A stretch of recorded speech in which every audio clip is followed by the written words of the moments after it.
Thank you to Brilliant for supporting PBS.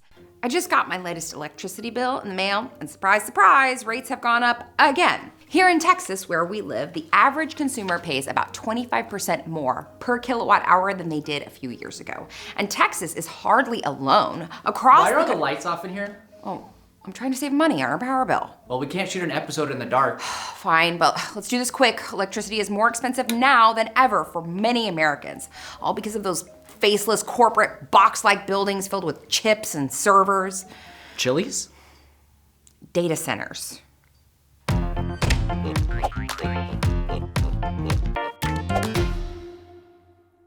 You might find this hard to believe, but electricity consumption in the US has been pretty flat over the last 2 decades. This is despite a population increase of about 50 million people and the internet taking over practically every inch of our lives. There are probably more screens and devices in one house than there were on a whole block back then. A big reason for this is energy efficiency. If you were around in the early 2000s, you might remember that almost every new appliance came with a sticker verifying its low power cred. And it wasn't just marketing. A modern TV, for instance, uses only a fraction of the power that even smaller models of the past did. The US economy has also undergone a shift from manufacturing to more service and white-collar industries, which tend to use less energy.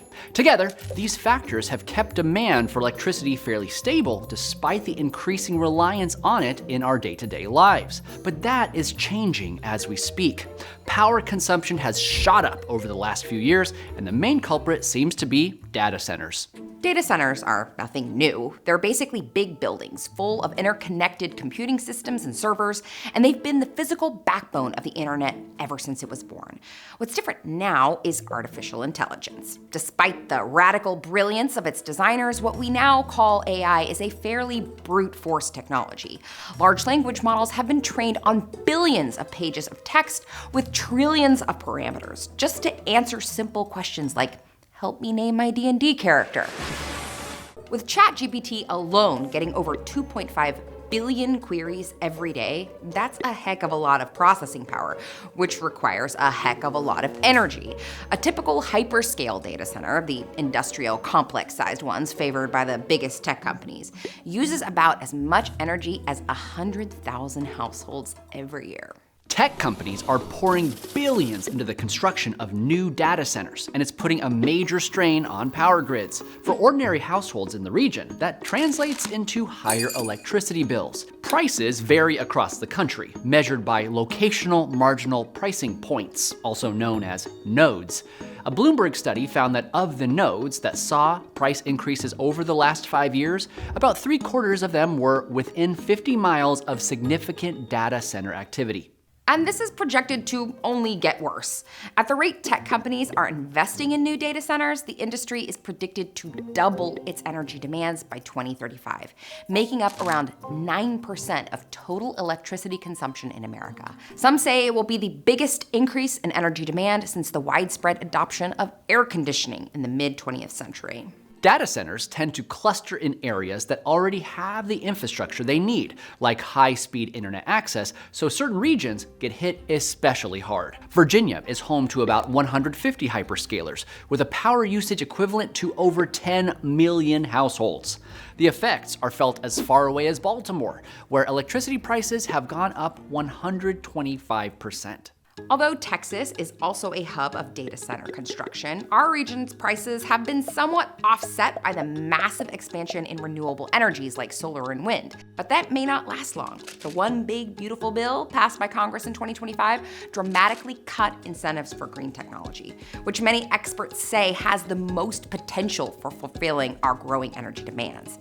In its place, data centers may have to rely more heavily on more traditional sources like natural gas, nuclear, and even coal. But a large portion of the price spikes don't have anything to do with the actual sources of energy.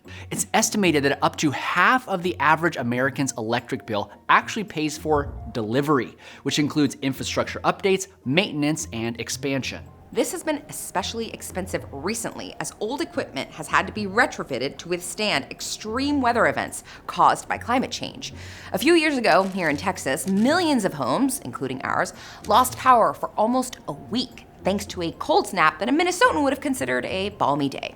Since then, our grid operator, ERCOT, has spent billions updating the grid, so hopefully it won't happen again. When a utility invests money in infrastructure like this, it will typically spread that cost out amongst all of its customers over the following years, which results in a higher rate for everyone. But this pricing structure can create situations that many may find unfair. Let's say a tech company wants to build a data center in a region that currently can't meet its expected power needs. The local utility company, eager for more revenue, invests in an expansion of their production and delivery systems.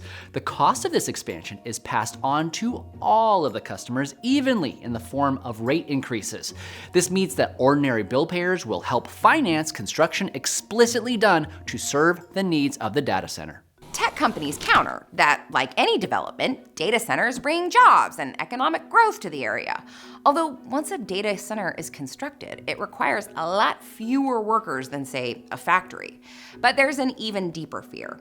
If construction of the data center is delayed, or if the tech company decides not to build it after all, or say if the entire AI industry is a bubble that suddenly pops, all that new energy infrastructure will sit unused, and the cost of building it will fall entirely on the utility's existing customers. This is why some utilities and local governments have suggested that tech companies pay for at least some of the infrastructure costs up front. Others have pushed for different rate tiers for different category of user. So an ordinary homeowner would pay less per kilowatt hour than the power-hungry data center up the road. Tech companies, unsurprisingly, are somewhat resistant to these ideas. But according to a study by Duke University, there may be another way to solve this problem. A way for data centers to actually lower people's electricity bills. Sounds crazy, but it might be possible because US energy grids are designed to operate at peak demand, even though that doesn't happen very often. Here in Texas, the grid infrastructure has to be able to keep everyone's AC running on the hottest day of the summer. And believe me, it gets hot. But the other 364 days of the year, at least some percentage of that capacity is not being used. According to one of the study's authors, even 80% of the time, a third of our power capacity is technically not needed.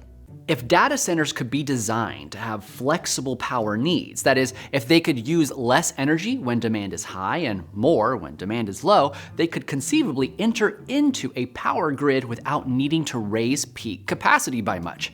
However, and this is key, as new customers on the grid, they would contribute to the cost of upkeep and maintenance, meaning a lower per kilowatt hour rate for everyone. However, when one of the largest grid operators in the country, PJM, commissioned a study on the viability of the idea, it found that data centers with flexible power needs was a regulatory fiction. As their grid was currently constructed, there would be no way to isolate data center power usage or control the amount of electricity directed at them.